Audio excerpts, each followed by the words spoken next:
Indo British advanced pain clinic నొప్పి మాయం surgery దూరం. For appointments 9155515563.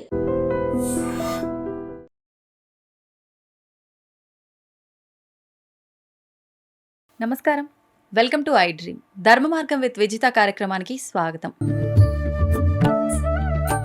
అయితే ప్రతి ఒక్కరము కూడా మానవ జన్మ తీసుకున్నాము అనంటే అసలు ఎందుకు తీసుకున్నాము, మనం ఇప్పుడు ఏదైతే బంధాలు బాంధవ్యాలతో కొట్టుమిట్టాడుతున్నామో నిజంగా దీనికోసమే మనం మానవ జన్మ అనేది తీసుకున్నామా, అసలు ఎందుకు మానవ జన్మ తీసుకున్నాము? మనకు పెద్దవాళ్ళు చెప్తూ ఉంటారు, ఖచ్చితంగా మనం ఈ కోరికలు ఈ బాధ్యతలు బంధుత్వాలు వీటిలో కొట్టుమిట్టాడటం కాదు, మనం ఖచ్చితంగా గత జన్మలో చేసుకున్న కర్మలను ఈ జన్మలో అనుభవించేంత వరకు అనుభవించిన వాటిని శాశ్వతంగా లేకుండా చేసుకొని ముక్తి పొంది భగవంతుల్లో ఐక్యమవడం కోసం, మోక్షాన్ని పొందడం కోసం మాత్రమే అని చెప్పి పెద్దవాళ్ళు చెప్తూ ఉంటారు.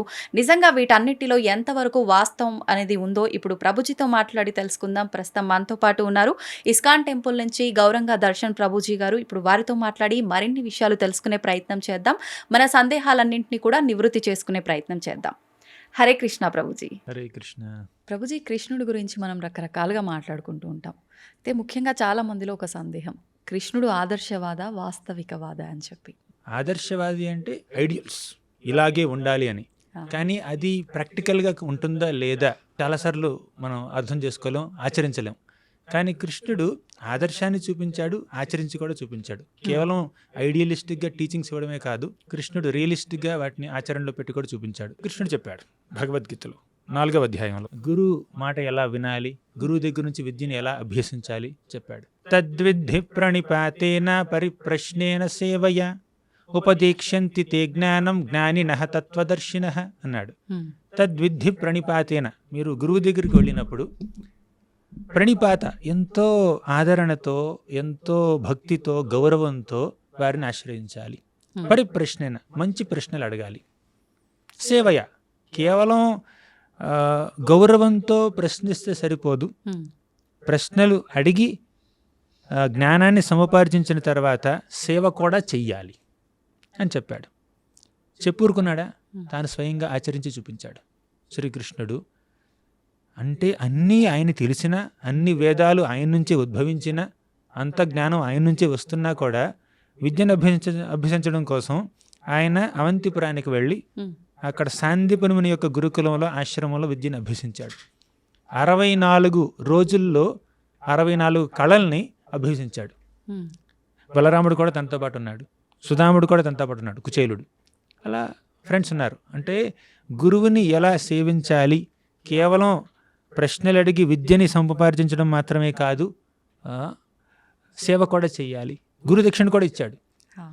గురువు యొక్క బిడ్డ చనిపోతే ఆ బిడ్డని యమలోకానికి వెళ్ళి మళ్ళీ పునర్జీవితుడిని చేసి తీసుకొచ్చి గురువు ముందు పెట్టాడు.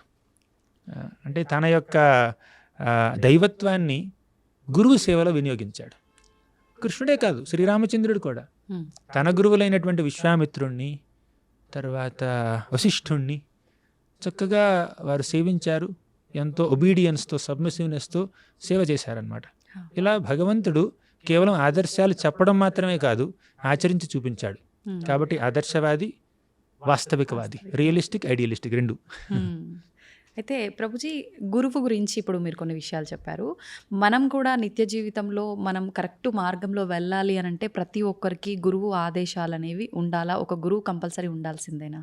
ఇప్పుడు గురువు అవసరం లేకపోతే, టీచర్ అవసరం లేకపోతే ఇన్ని యూనివర్సిటీలు, ఇన్ని కాలేజీలు, ఇన్ని స్కూల్స్ ఎందుకండి? ఇంతమంది టీచర్లు, ప్రొఫెసర్లు, లెక్చరర్లు ఎందుకున్నారు? కేవలం జడ విద్యని, భౌతిక విద్యని అభ్యసించాలన్నా కూడా మనకు గురువులు కావాలి. ఇక ఆధ్యాత్మిక విద్యను అభ్యసించాలంటే గురువు చాలా ఇంపార్టెంట్.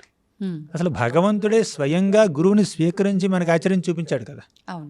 ఇక భగవంతుడే ఒక మానవ రూపంలోకి వచ్చినప్పుడు, ఆయన గురువుని స్వీకరించినప్పుడు మానవ మాత్రలో అయిన మనకి గురువుని స్వీకరించడానికి అభ్యంతరం ఏమిటి చెప్పండి?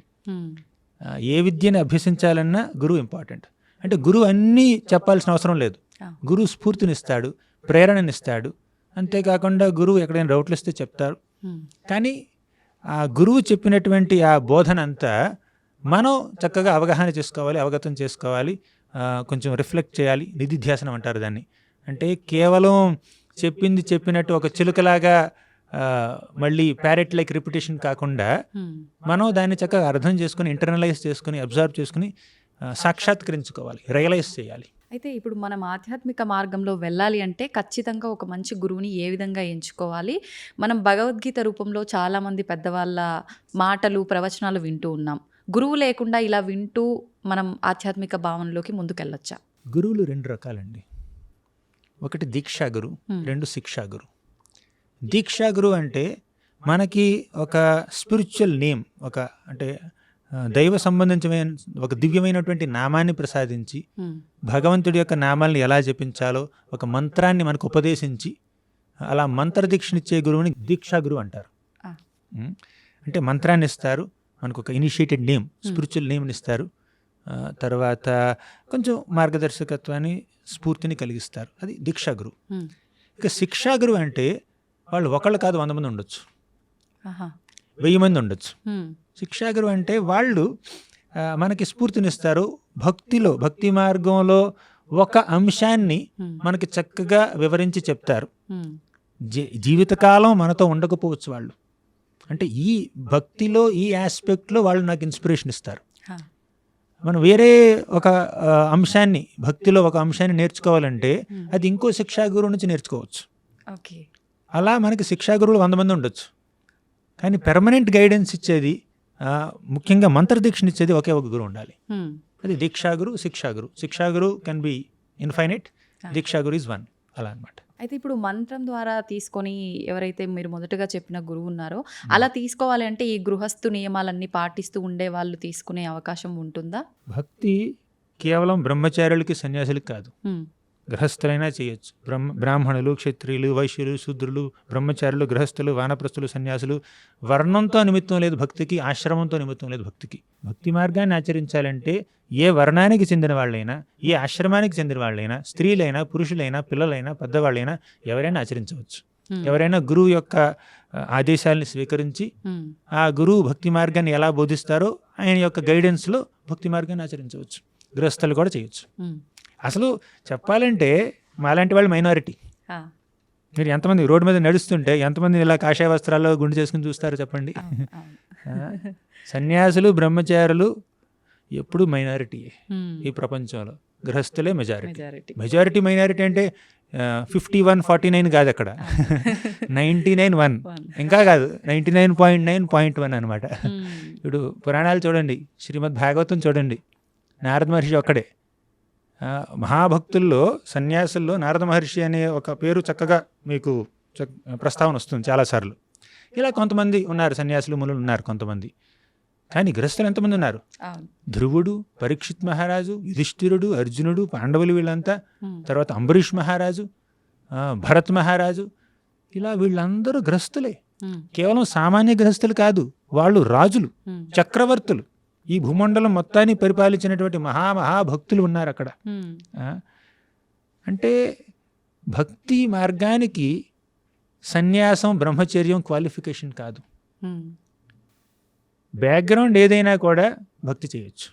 చిన్నపిల్లలు చేయొచ్చు, పెద్దవాళ్ళు చేయొచ్చు, మగవాళ్ళు చేయొచ్చు, ఆడవాళ్ళు చేయొచ్చు, భారతదేశంలో పుట్టిన వాళ్ళు చేయొచ్చు, అమెరికాలో పుట్టిన వాళ్ళు చేయొచ్చు. భక్తి మార్గాన్ని ఎవరైనా ఆచరించవచ్చు. మీకు ఒక శ్లోకం కావాలంటే చెప్తాను, వినండి.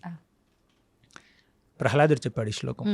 మన్యే ధనాభిజన రూప తపశ్రుతో జహ తేజ ప్రభావ బల పౌరుష బుద్ధి యోగ నారాధనాయ హి భవంతి పరస్య పుంసో భక్త్యా తుతోష భగవాన్ గజయూథపాయ.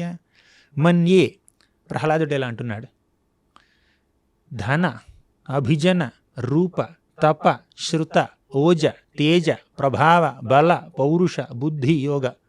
డజన్ క్వాలిఫికేషన్లు.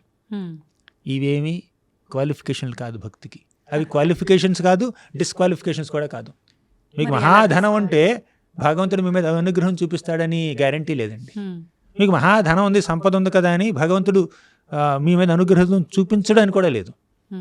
అంటే ధనం, మీ యొక్క సంపద భక్తికి క్వాలిఫికేషన్ కాదు, డిస్క్వాలిఫికేషన్ కాదు. పేదవాళ్ళు భక్తులు అవ్వచ్చు, ధనికులు భక్తులు అవ్వచ్చు, విద్యావంతులు భక్తులు అవ్వచ్చు, వేలుముద్ర వాళ్ళు కూడా భక్తులు అవ్వచ్చు, ఆడవాళ్ళు, మగవాళ్ళు ఎవరైనా భక్తులు అవ్వచ్చు. గృహస్థులు, బ్రహ్మచారులు అందరూ భక్తులు అవ్వచ్చు అనమాట. సో భక్తికి క్వాలిఫికేషన్ లేదు. భక్త్యా తుష్యతి కేవలం నచ గుణై భక్తి ప్రియో మాధవ. ఆ మాధవుడు కేవలం మన మనసులో ఉన్నటువంటి పవిత్రమైనటువంటి భావానికి దాసుడు కానీ మన యొక్క ఆశ్రమానికి, మన యొక్క వర్ణానికి, మన యొక్క నేషనాలిటీకి, మన యొక్క రిలీజియన్కి సంబంధమే లేదు. Hare Krishna. Hare Krishna. Thank you very much.